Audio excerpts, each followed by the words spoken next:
All right. So if you want to speak, come on up. Let's get this done. And like I said, and only if you have something new to add. If you're going to be repeating what you talked about before, we did have those comments. Martin Hyde.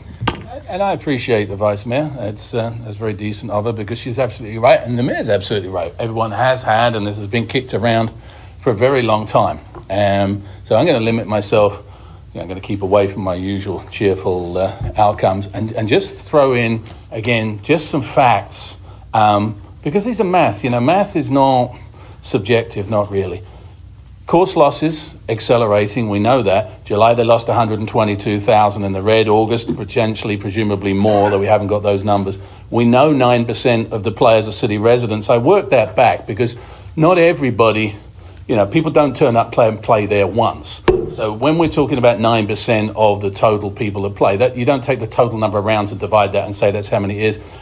My calculation is less than 1,000 city residents regularly use the facility, and we've got 57,000 residents. So if we were to spend $20 million for 1,000 people, that's equal to $20,000. I just wanted to say that outright. 20 grand for each city resident that plays. It'd be cheaper, and I suppose this is sarcastic, it'd be cheaper to pay their green fees in their entirety to play elsewhere. And it's not just the capital cost that's the decision that you're going to make. The projected losses, which range from, at the low end, 500,000 a year. Mr. Barwin's been fair on this too. He's talked about 10 to 40% greater losses. The losses start, though, on the projections, 500 to 900,000 a year. Over 15 years, that's 7.5 to 13.5 million more, making a total anywhere between around 20 million between the lowest capital cost and the lowest losses, up to over 33 million to its highest. And that assumes it's not worst operationally, which, it doesn't just take hurricanes, it's the economy. As they say, it's the economy, stupid. As it stands, and this is, I think, an important thing, and it is relevant facts, now we've got all the numbers, that's committing between 2 and 3% of the city's entire general fund for the next 15 years for the golfing enjoyment of less than 2% of the city's residents. It could also be a lot more to build. Lift Station 87, we know, 10 to 70 million.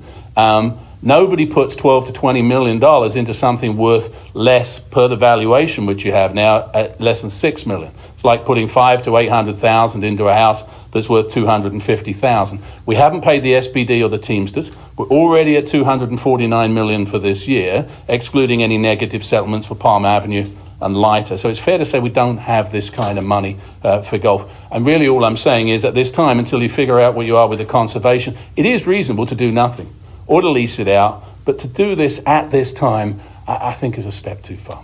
Thanks, and I appreciate the time.